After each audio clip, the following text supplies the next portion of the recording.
Je ne profite pas assez de ma vie. Ces mots de Léna Situation qui ont fait l'effet d'une bombe lors des premiers vlogs d'août et qui lui sont encore reprochés aujourd'hui. Vous rajoutez à ça toutes les rumeurs qu'il y a par rapport à un rapprochement avec Alix, la polémique de Bercy, il y a beaucoup de choses qui tournent autour de Léna et aujourd'hui on fait une vidéo spéciale sur elle. Bonjour à toutes, bonjour à tous, bienvenue dans cette nouvelle vidéo. Aujourd'hui, vous l'avez compris, on parle de Léna Situation, des vlogs d'août saison 10 et de toutes les petites polémiques qu'il y a jusqu'ici, c'est-à-dire jusqu'à la moitié de la saison. Si vous ne me connaissez pas, je m'appelle Rudy, je reviens tous les jours sur des actus télé, people, influenceurs. N'oubliez pas de liker, commenter et vous abonner. Objectif 70 000 abonnés pour cette fin d'année. S'il vous plaît, aidez-moi, partagez les vidéos, ça me ferait grave plaisir. Et maintenant que j'ai cassé ma voix, on peut rentrer dans la vidéo.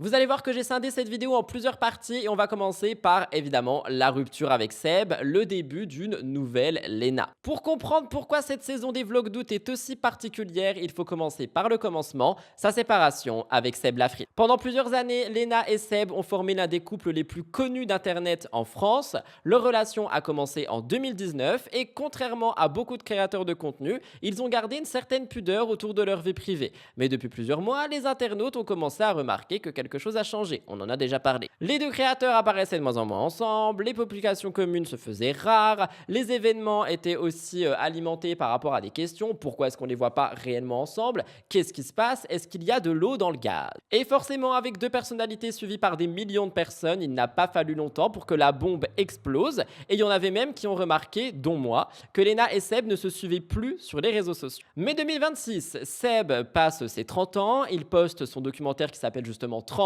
sur internet et il évoque sa vie personnelle. Il parle aussi d'une rupture qu'il a vécue avant ses 30 ans et c'est une phrase qui a fait penser à Léna même s'il ne donne pas directement son nom. Et dans les vlogs d'août, je l'avais pré-shot, Léna revient sur tout ça et elle parle de cette rupture finalement. Les gens commencent à tout analyser, son humeur, les personnes qu'elle fréquente, les voyages qu'elle fait, les phrases qu'elle prononce. On avait d'ailleurs eu des rumeurs par rapport à la Raphaël Quenard qu'elle dément également et elle revient avec les vlogs d'août en parlant. Elle aurait pu continuer les vlogs comme si de rien n'était mais elle voulait évidemment toucher deux mots à sa communauté sur ce sujet parce qu'après des années à vivre avec Seb, enfin pas littéralement ensemble, mais à le voir dans les contenus et notamment dans les vlogs d'août, beaucoup de personnes se posaient des questions et du coup Léna voulait nous apporter certaines réponses. Chose qui a été faite et qui a fait énormément jaser sur les réseaux sociaux. Ça a fait jaser parce que il y a beaucoup de personnes, je pense notamment à un créateur de contenu qui a dit que elle se plaint du fait que les gens se posent des questions, qu'ils en parlent et tout, mais vu qu'elle a monétisé toute sa relation, il était évident qu'il fallait en parler. Alors, je vais remettre un petit peu les points sur les barres et les vous avez capté, j'ai pas l'expression, il est tard les amis quand je filme, mais Léna n'a jamais monétisé cette relation. Genre elle a fait apparaître Seb de temps en temps, mais ils ont jamais fait des vidéos ensemble, genre boyfriend tag, what's in my bag, boyfriend FAQ, patati patata. Et je trouve que les critiques sont quand même extrêmement dures envers elle. Mais bon, ce n'était que la première partie de la vidéo et je voulais quand même vous laisser avec un petit moment de Léna qui en parle. Il y a une rupture. Et oui. Et oui, les rumeurs sont vraies. Après 7 ans, une rupture comme des milliers de personnes en vivent tous les jours.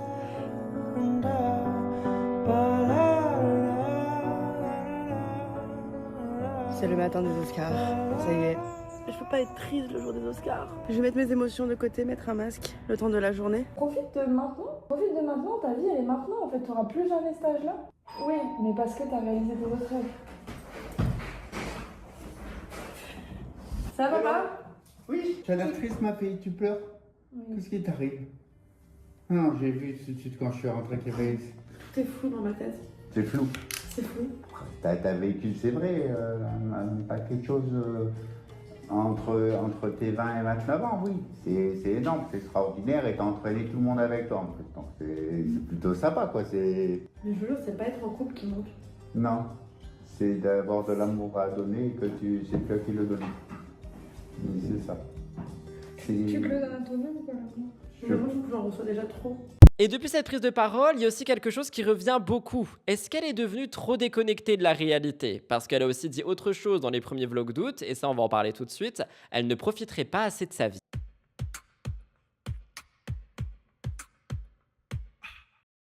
Effectivement, après avoir découvert une Léna situation vulnérable suite à sa rupture, les premiers vlogs d'août ont fait émerger une autre polémique suite à une phrase qu'elle a dite « Je ne profite pas assez de ma vie ». À première vue, cette phrase peut sembler banale, après tout, qui n'a jamais eu cette impression? Même quand tu as de la thune, même quand tu fais des voyages, même quand tu es finalement blindé dans tous les sens du terme, tu peux aussi ressentir de la tristesse, de la frustration, du regret et avoir l'impression de ne pas profiter de ta vie. Mais le problème, c'est pas ça, c'est pas ce que Léna voulait exprimer. Le problème, c'est que cette phrase, elle vient d'elle. Elle vient de Léna Situation, créatrice de contenu dont la vie est depuis plusieurs années tellement exposée qu'elle bénéficie d'un niveau de privilège que la majorité de son audience n'a évidemment pas, et ce décalage a provoqué des centaines de milliers de réactions. Au moment où elle dit qu'elle a l'impression de ne pas profiter de sa vie, il y a des internautes qui se mettent à regarder son quotidien sous un autre angle. Ils rappellent qu'elle voyage énormément, qu'elle participe à des événements auxquels très peu de personnes ont accès, comme le Met Gala, qu'elle a plusieurs activités professionnelles, qu'elle a construit un empire avec son image. Pour une partie du public, entendre une personne qui possède autant de choses dire « je ne profite pas assez de ma vie », bien c'est très difficile à comprendre. Et les réactions n'ont pas tardé. Sur les réseaux sociaux, il y en a certains qui lui reprochent d'être déconnecté de la réalité et de son audience. Le raisonnement est assez simple, je cite « Si même toi, avec tout ce que tu as, t'as l'impression de ne pas profiter de ta vie, alors qu'est-ce qu'on est censé penser, nous ?» Et par nous, j'entends les gueux, le peuple, moi aussi finalement. D'autres vont plus loin en estimant que ce genre de discours peut être agaçant lorsqu'il vient d'une personne aussi privilégiée, parce que le fait d'être riche, célèbre, ne signifie évidemment pas qu'on est heureux automatiquement, mais pour beaucoup, c'est le cas, tu vois. Et du coup, c'est pour ça que les gens réagissent comme ça. Je veux aussi dire un truc, profiter de sa vie, ça se résume pas à voyager ou à accumuler des expériences extraordinaires. On peut avoir accès à énormément de choses et sentir des moments qui sont quand même très tristes. On rappelle que cette année, elle l'a passé notamment entre sa rupture à être triste, avec tous les commentaires qu'elle s'est pris dans la gueule, à être aussi très frustrée. Donc voilà, elle peut parler de son rapport au temps, de ses relations, de sa jeunesse, du fait de travailler énormément, ou du fait que peut-être les années passent beaucoup trop vite et que c'est une sensation qu'elle a, et que du coup, elle se dit, je profite pas assez en gros. Je trouve qu'il y a deux conversations complètement opposées dans cette situation, #Léna situation. Il y a Léna qui en fait explique son point de vue qui est l'impression de pas assez profiter de sa vie et que c'était pas le cas du moins en 2026, enfin 2025, parce qu'elle parlait surtout de l'année 2025, de cette année là, je suis perdu scolaire, tu vois, de l'année, vous avez compris. Je suis perdu. Et il y a aussi l'autre conversation qui est, mais ma belle, t'as tout ce que tu veux, t'as 50 entreprises, tout le monde te suit, t'es riche, t'as des amis en or, patati patata. En quoi tu profites pas de ta vie, tu vois? Et je trouve que les deux conversations se valent, mais je trouve aussi que la phrase que Léna a dite a énormément été sortie de son contexte, et c'est ce qui fait qu'aujourd'hui, elle est vraiment dans la sauce par rapport à cette phrase. Ça va faire 15 jours que cette phrase est sortie, ça va faire 15 jours que je vois des centaines de TikTok tous les jours. Mais vu que son quotidien est devenu tellement exceptionnel, il y a des phrases qui auraient peut-être été perçues comme personnelles pour elle, mais qui ressemblent vraiment à des phrases d'influenceurs déconnectés pour d'autres. Et c'est peut-être ça le vrai sujet derrière la polémique. C'est pas si Léna se sent vraiment mal ou pas, c'est que, évidemment, elle a le droit de se sentir mal, mais c'est qu'une partie de son audience ne se reconnaît plus avec ce qu'elle raconte et que du coup, le décalage est bel et bien présent. J'ai l'impression que le temps il passe trop vite et que j'en profite pas assez. Ah ouais, tu profites pas assez du temps alors que t'es riche, tu voyages où tu veux, tu manges où tu veux, tu dors où tu veux, tu vas dans tous les pays du monde tout le temps, mais tu profites pas assez du temps. En fait, ce que vous comprenez pas, c'est que les mots, ils ont un sens. Les mots, ils ont une importance. Genre, en fait, tu peux pas être dans le top 1% des gens les plus riches de France et venir dire « je profite pas assez de la vie ». Genre, en fait, non, les mots, ils ont un sens. On dit pas que les riches n'ont pas le droit d'être tristes, parce que oui, on sait tous que l'argent ne fait pas le bonheur, que vous le vouliez ou non. Il y contribue, mais il ne fait pas le bonheur. Mais au bout d'un moment, dire que tu profites pas de ta vie alors que tu peux littéralement tout faire dans ta vie, non. Non, je suis désolé, mais non. Au bout d'un moment, les influenceurs qui se lamentent, entre guillemets, sur leur vie, je profite pas assez de ma vie, va voir un mec qui charbonne dans le BTP, qui est debout à 4h du matin, qui se couche à 18h, qui est à 2 heures de transport, si lui il profite de sa vie. Genre, littéralement, elle a un bon entourage. Encore, tu me dis, t'es riche, t'es millionnaire, mais tu profites pas assez de la vie parce que tu taffes H24. Vas-y, Hassoul, je te comprends. Je peux essayer de comprendre. Mais t'es littéralement influenceuse. Tu gagnes de l'argent en filmant tes vacances, etc. Arrête un peu. Arrête, je te jure, arrête. On n'a pas dit que les influenceurs, ils ont pas le droit d'être tristes. Hein. On n'a pas dit ça. Mais juste les mots ont un sens. Il y a une différence entre ouais, en ce moment je me sens pas bien parce que j'ai des problèmes personnels ou parce que je sais pas, je ressens un vide et dire je profite pas assez de la vie. Mais comment ça tu profites pas de la vie? T'es dans le top 1% des humains de France les plus riches. Tu fais ce que tu veux, quand tu veux, où tu veux, si tu veux. Tu peux littéralement tout faire sur cette planète, mais tu viens nous dire que tu profites pas assez de la vie. Au bout d'un moment, arrêtez les influenceurs, arrêtez. Et en parlant de décalage, il y a quelque chose que les gens ont aussi remarqué et qui a fait jaser. Les prix pour Bercy sont chauds là, du fin août. Croyez-moi, ça a fait polémique.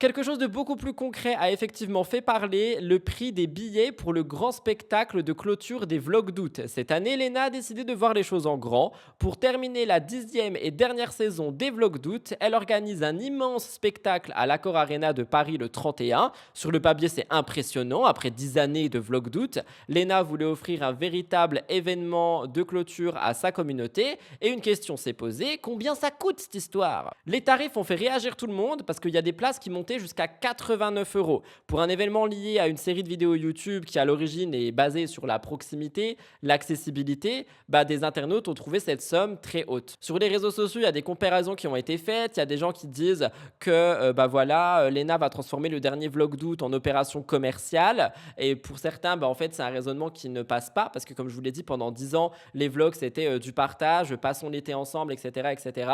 Et là, ça a l'air de ressembler à une opération marketing de j'organise un immense show, vous allez acheter des places si jamais vous voulez me voir, et les places elles vont aller jusqu'à 89 €. 89 € c'est le tarif le plus élevé, c'est pas l'ensemble des billets. Il y avait plusieurs catégories de places avec des prix différents et certaines places sont proposées à des prix beaucoup plus accessibles. Léna a répondu à toutes les critiques. En fait, elle a dit qu'elle touchera personnellement pas d'argent pour le spectacle et les premiers billets commençaient à 9 €. Elle parle des coûts qui seront engendrés par rapport au spectacle. Elle dit que quelque chose dans une salle comme l'Accor Arena, ça représente des coûts de location de la salle, de production, d'équipe technique, de sécurité, d'artistes, de scénographie et de communication. Et j'ai l'impression que derrière cette polémique de ça coûte combien, il y a surtout des gens qui cherchent à savoir combien elle gagne. Et je pense que c'est surtout ça peut-être le problème. En fait, j'ai envie de vous dire, t'as pas envie de mettre des sous dans ce truc, juste tu le fais pas, tu vois. Il n'y a pas à créer une polémique sur une personne qui fait un spectacle et un show et tout. Si tu veux juste pas payer, tu payes pas.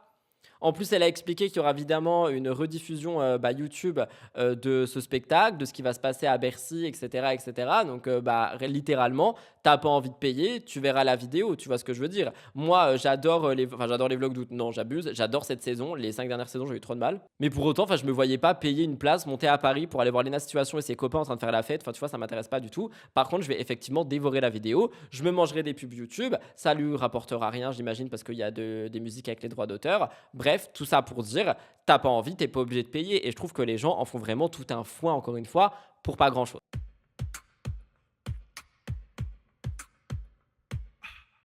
Et justement, dans ce spectacle, il y aura des gens autour de Léna Situation. On aura des amis, des personnes qu'on a l'habitude de voir dans les vlogs, etc. Dont quelqu'un que beaucoup appellent le pain cette année. Quelqu'un qui potentiellement pourrait être en rapprochement avec Léna selon toutes les rumeurs qui sortent. Et je vous parle de Alix. Ouais, on y vient. Après une rupture aussi médiatique que celle de Léna et Seb, une question est arrivée. Léna a-t-elle déjà retrouvé quelqu'un? Alors, il y a des noms qui circulent et depuis les vlogs d'août, il y en a un qui circule parmi tant d'autres qui ressort beaucoup, c'est Alix. Évidemment, il faut remettre une grosse nuance. Personne n'a confirmé qu'un couple existait. On parle de rumeurs et de spéculations apparues sur les réseaux, non d'une relation officiellement établie, mais comme souvent avec Léna, il n'en fallait pas beaucoup pour que les internautes fassent leur propre théorie. Une proximité, une apparition, une interaction ou un simple fait que les personnes sont vues ensemble sur TikTok, ça fait réagir. Et dans le contexte de la rupture avec Seb, le moindre indice prend une conséquence disproportionnée. Est-ce qu'ils sont proches? Est-ce que Léna a un nouveau mec? Regardez l'alchimie qu'il y a entre les deux, et c'est vrai que le côté Alix, ça a fait beaucoup jaser dans les vlogs d'août. Alors pour le moment, moi tout ce que je vois, c'est qu'effectivement ils sont très proches, c'est-à-dire que on voit qu'il y a une belle complicité entre les deux, on voit qu'ils s'entendent bien. Effectivement, moi je les trouve très beaux à l'écran, c'est-à-dire que quand ils dansent là dans leur cuisine à l'île de Ré, je me dis oh why not Mommy and Daddy, tu vois, c'est trop mignon. Mais je pense pas que Léna soit prête à se remettre en couple. Comme elle l'a dit en plus dans sa vidéo où elle parle de la rupture, elle ne réaffichera jamais une relation de sa vie.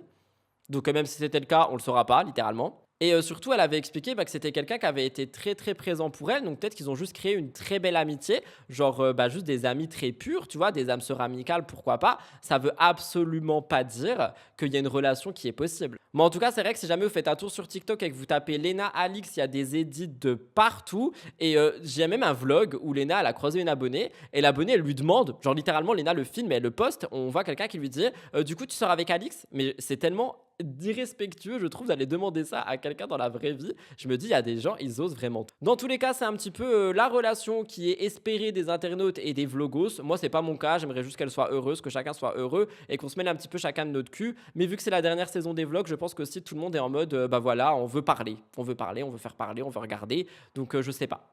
Si vous regardez, vous me direz ce que vous en pensez. En tout cas, Alix est un très beau garçon, mais je pense qu'il est réservé à quelqu'un d'autre, qui s'appelle, Rudy Koppel, plutôt qu'Alena Situation. Désolé ma belle, c'est le mien.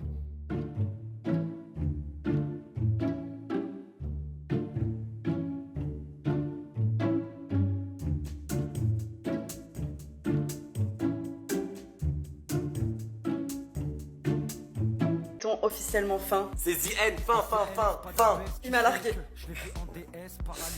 Non.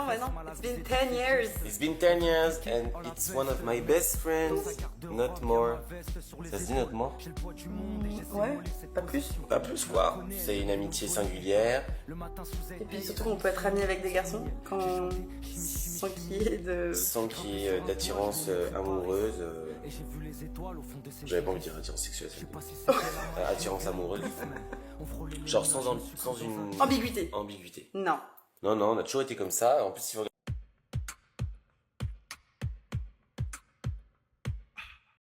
Je vais terminer cette vidéo par la plus grosse polémique que j'ai vue sur les réseaux sociaux qui fait beaucoup parler. Je vais rester sur mes notes parce qu'on est sur un sujet qui est très lourd. On est sur une polémique autour de son entourage. Après les rumeurs sur sa vie sentimentale, il y a un sujet qui a fait parler. Je vous parle de Gisèle Journeau, connue sur les réseaux sous le pseudonyme Gisèle Journeau. Et pour comprendre pourquoi son apparition dans les vlogs fait autant de discussions autour de Lena, il faut revenir sur ça. Alors, Gisèle est bien connue de l'influence. Elle fait partie du collectif La Fabuleuse, créé pendant le confinement avec notamment Bilal Hassani, Sullivan Goued et Spark Dies. Et à l'époque, elle a déjà été présentée comme une amie proche de cette petite communauté de créateurs. Depuis, elle a aussi développé son activité dans le monde de l'influence. Elle est devenue une des figures à l'origine de Gisèle Paris, une agence spécialisée dans l'accompagnement des créateurs de contenu. C'est les recherches que j'ai faites moi-même sur internet, si c'est faux, corrigez-moi. Sur le site de l'agence, elle est présentée comme la personne à l'origine de certains projets et au cœur de recrutement. Mais du coup, pourquoi est-ce que son nom fait parler quand on la voit dans les vlogs de Lena ?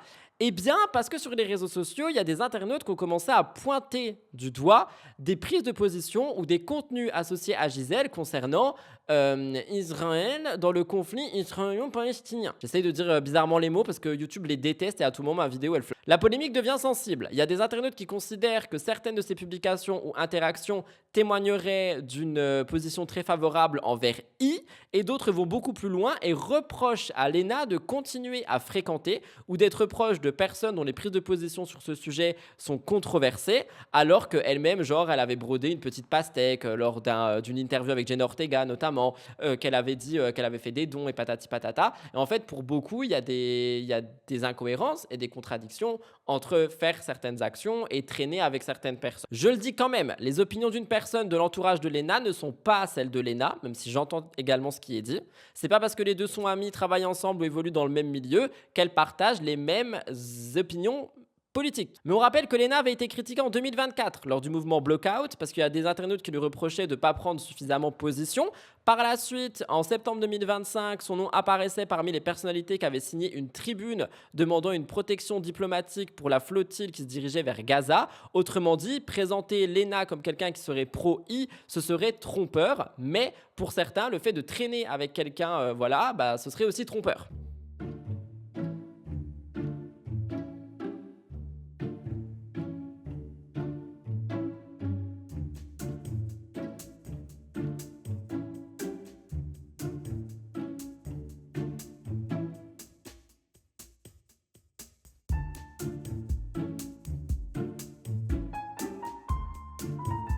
Et c'est là où on arrive à quelque chose qui fait aussi beaucoup parler, qui est Lena Contradiction et l'évolution de son image. Au fil des années, tout a changé pour elle. Elle est une créatrice de contenu très populaire. On est très loin de la Lena qu'on pouvait retrouver en train d'essayer de faire du vélo pour aller à la Tour Eiffel avec sa G7X. On est sur une grosse caméra, on est sur une Lena qui a plein d'événements, qui est très bling bling. Et Lena Contradiction est quelque chose qui a commencé à apparaître. Ça traduit pas du tout du fait que Lena est 100% contradictoire, ça traduit juste du fait que le contenu qu'elle poste aujourd'hui n'est pas en accord avec la personne qu'elle disait être, notamment par rapport au partenariat, à l'argent, l'entourage, les prises de position. Et vu que les vlogs d'août seront les derniers et que c'est la fin d'une époque, il y a beaucoup de gens qui se disent qu'en fait justement Lena Contradiction a tellement pris le dessus que c'est plus sympa de se retirer que de faire semblant d'eux. On rappelle justement que même son générique avait changé parce que de base le générique des vlogs d'août c'est nanananana, I've got no money, ce qui veut dire j'ai pas d'argent, et elle a dû rajouter elle-même en voix off no, I've got some money, genre maintenant j'ai de la thune, mais parce que justement tout le monde était là en mode ouais mais t'es plus la fille du peuple, c'est une contradiction, t'as trop changé, un patinti, un patata. Et du coup pour certains la fin des vlogs d'août c'est vraiment genre la fin de Lena Situation et on entre dans Lena Contradiction. Mais du coup le fait qu'elle dise je profite pas assez de ma vie, qu'elle traînerait avec quelqu'un qui serait pro-I, qu'elle voudrait faire la fille du peuple alors que finalement c'est plus du tout le cas, etc. C'est à partir de là que ce terme est né et qu'on est vraiment passé de Lena Situation à Lena Contradiction. Et quand je dis ça, je parle évidemment de ce que j'ai vu sur internet et de ce que beaucoup d'internautes lui reprochent. La vraie question, moi dans tout ça, c'est après 10 années de vlog d'août, qu'est-ce que vous pensez de Lena aujourd'hui? Qu'est-ce que vous pensez de son contenu? J'attends évidemment vos avis dans l'espace commentaire. Voilà tout le monde pour cette vidéo analyse de Lena Situation, de la fin des vlogs d'août. Pour cette première partie, il y en aura peut-être une autre à la fin du mois. Je sais pas sûr, mais on sait jamais. J'espère que ça vous a plu. Si c'est le cas, n'oubliez pas de liker, commenter et vous abonner. Ça aide grandement à faire développer le contenu.